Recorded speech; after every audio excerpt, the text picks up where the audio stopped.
நடிப்புல சமீபத்துல வெளிவந்த படம் தான் வந்துட்டு அச்சம் என்பது மடமேடா. இந்த படம் வந்துட்டு பயங்கர ஹிட்டுங்க.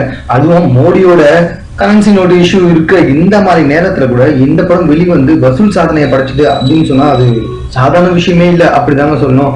சமீபத்துல கூட டிஆர் இதை பத்தி பேசும்போது கொஞ்சம் புரட்சியா பேசினாரு. இதுவே வேற யாருக்காவது நடந்திருந்தா அப்படியே தலையில தூக்கி வச்சு ஆடிப்பாங்க, சிம்முன்றனால கவனிக்கிறதுக்கு யாருமே இல்ல போல் இருக்கு அப்படின்னு சொல்லியிருக்காருங்க.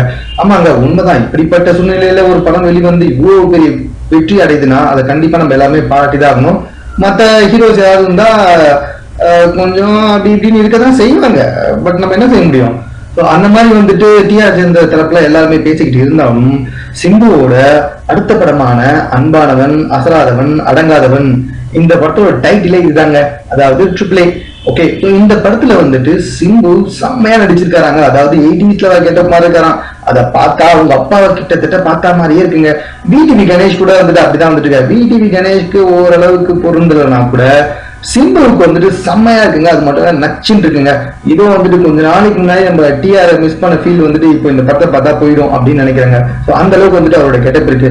சரி, ஓகே, கெட்டப்ல என்னங்க இருக்கு, இதுல என்ன இதெல்லாம் ஒரு செய்தியா அப்படின்னு சொல்லி கேட்டீங்கன்னா இதுக்கப்புறம் வரப்போது தாங்க முக்கியமான விஷயமே. அதாவது இந்த படத்துல 3 சிம்பு இருக்காங்க. 3 சிம்புல ஒரு சிம்புக்கு வந்துட்டு லவ்வராகவும் சரி மனைவியாகவும் சரி நம்மளுடைய ஸ்ரேயா நடிச்சிருக்காங்க. ஸ்ரேயா வந்துட்டு சமீபத்துல தான் பல பேர் கூட டேட்டிங் போயிட்டு வந்துட்டு பல சர்ச்சைகள் எல்லாம் கிளப்பிட்டு இருக்காங்க. ஆனா இந்த படத்துல என்ன செஞ்சிருக்காங்க அப்படின்னு சொல்லி பாத்தீங்கன்னா ஸ்ரேயா கூட இந்த படத்துல கிட்டத்தட்ட ஏகப்பட்ட லிப்லாக் முத்த காட்சிகள் இருக்காங்க. லிப்லாக் முத்த காட்சினா சிம்புவுக்கு சொல்லவா வேணும், சும்மா அடிச்சு தள்ளி இருக்காருங்க. டீசர்ல கிட்டத்தட்ட 2 லிப்லாக் சும்மா நச்சுன்னு இருக்கு. டீசர் கிட்டத்தட்ட 1 நிமிஷம் 20 செகண்ட்ல இருக்குங்க. இன்னும் ட்ரைலர் வந்தா எவ்வளவு இருக்குன்னு சொல்ல முடியல. ஆனா டீசர்ல அந்த 2 லிப்லாக்கும் வந்துட்டு பயங்கரமா எல்லாமே நோட்டிஃபை பண்ணிருக்காங்க. இதுல யார் முக்கியமா நோட்டிஃபை பண்ணவங்க அப்படின்னு சொல்லி பாத்தீங்கன்னா படத்தோட தரச்சான்றிதழ் வழங்குறவங்க தான். அவங்கதாங்க சென்சார் போர்டு. சென்சார் போர்டு தான் இந்த படத்தை பயங்கரமா கவனிச்சு வந்துட்டு இருக்காங்க.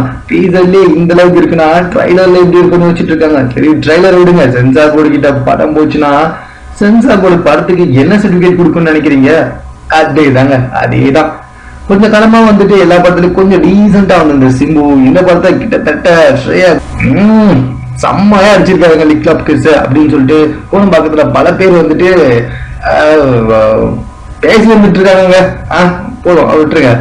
மேலும் இது போன்ற சினிமா தொடர்பான நிகழ்ச்சிகளை உடனுக்குடன் தெரிந்து கொள்வதற்கு எங்களுடைய சேனலை சப்ஸ்கிரைப் பண்ணுங்க. இந்த வீடியோ பிடிச்சிருந்தா லைக் பண்ணுங்க.